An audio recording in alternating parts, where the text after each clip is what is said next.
Assalamualaikum warahmatullahi wabarakatuh.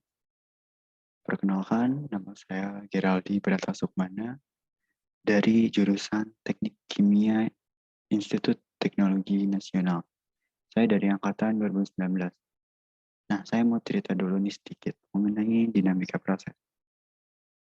Jadi beberapa minggu yang lalu saya dapat praktikum percobaan mengenai dinamika proses. Nah, maka dari itu pada hari ini saya akan sharing sedikit pengetahuan saya mengenai dinamika proses, khususnya mengenai pembagian tangki berdasarkan bentuk atapnya.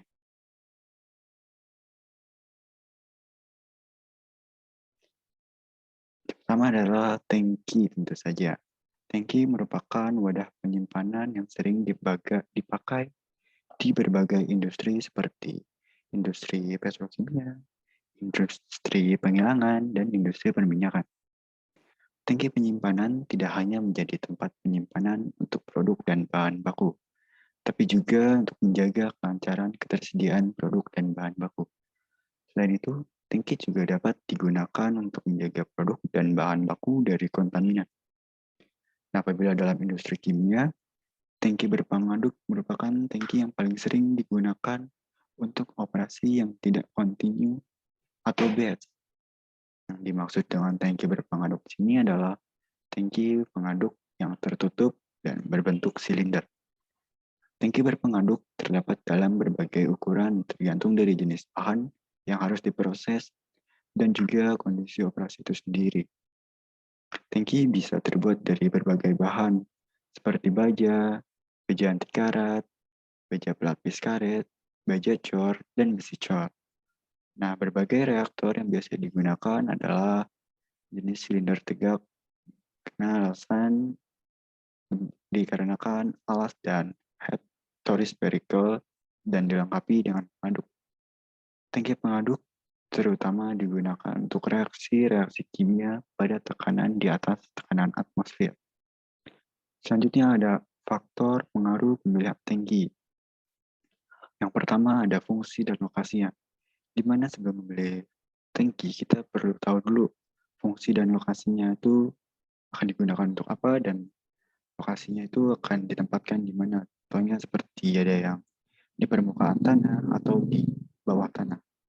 Yang kedua adalah jenis atau sifat fluida yang akan digunakan. Yang ketiga ada suhu dan tekanan operasi. Dan yang terakhir adalah volumenya. Selanjutnya adalah pembagian jenis-jenis tangki. Nah, tangki itu terbagi menjadi beberapa jenis ya. Ada yang berdasarkan letaknya, berdasarkan bentuknya, berdasarkan bentuk atapnya, dan juga yang berdasarkan tekanannya. Nah, pada kesempatan kali ini akan saya bahas lebih lanjut adalah pembagian tangki berdasarkan bentuk atapnya. Di mana berdasarkan bentuk atapnya, tangki dibagi menjadi dua, yaitu ada yang fixed roof tank dan floating roof tank tentunya.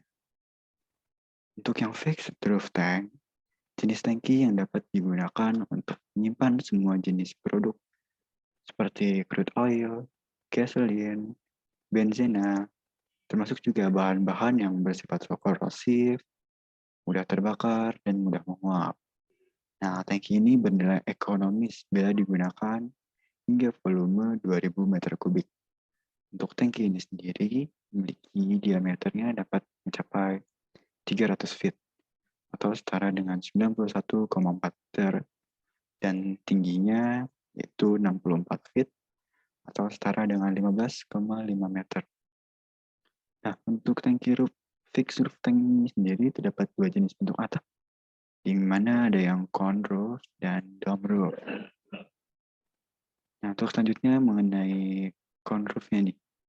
Cone roof tank adalah jenis tangki yang paling umum di antara semua tangki silinder dan memiliki atap kerucut yang tetap dengan atau tanpa struktur atap. Salah satu kelemahan tangki ini adalah adanya vapor space antara permukaan cairan dengan atap. Nah, jika vapor space berada pada ketinggian mudah terbakar, akan menyebabkan ledakan pada tangki. Teknis juga terdapat fan pada cone roof yang berguna untuk mengatur tekanan dalam tangki agar tekanan mendekati tekanan atmosfer. Nah, jenis tangki ini bisa digunakan untuk penyimpanan air, kerosin, dan solar. Ada dua jenis tipe cone roof tank berdasarkan penyangganya. Nah, ini adalah gambar cone roof tank. Sesuai dengan namanya ya, cone roof. Jadi atapnya itu berbentuk seperti konus. Nah, ini tadi yang pembagian berdasarkan penyangganya. Di mana ada supported cone roof. Nah, supported cone roof ini merupakan tank yang memiliki jenis atapnya kerucut tentunya, dan flat atap pada tangki ini didukung oleh rafter pada girder dan kolom. Nah, biasanya tangki ini dirancang sesuai dengan standar API 650. Dan untuk yang selanjutnya ada self-supporting cone roof. Nah, self-supporting cone roof merupakan jenis tangki yang memiliki atap berbentuk konus dan hanya ditopang pada keliling konusnya. Nah, atap jenis ini langsung ditahan oleh dinding tangkinya. Untuk yang selanjutnya adalah dome roof. Dome roof tank memiliki bentuk atap spear atau umbrella. Tangki atap atau kubah digunakan untuk menyimpan produk yang mudah menguap dengan tekanan internal dan dirancang sesuai dengan API 650 dan 620.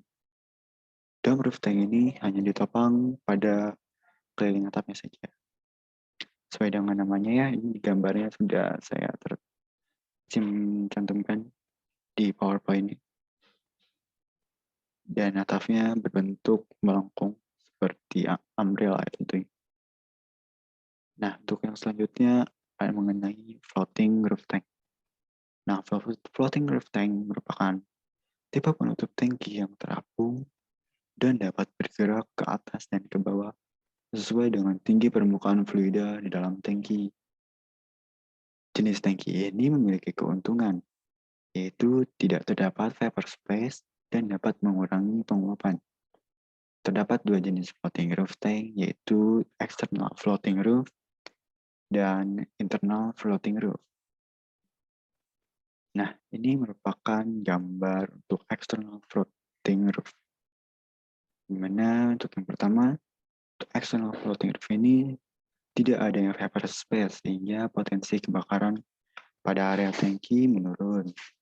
Selanjutnya, air akan menggenang di bagian atap horizontal saat musim hujan. Dan yang ketiga, untuk external floating roof itu terdapat pipa fleksibel di atap tangki yang dapat berguna untuk membuang genangan air.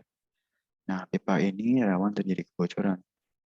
Dan yang keempat adalah mengenai kekurangannya, di mana untuk external floating roof ini biayanya untuk material dan konstruksinya mahal.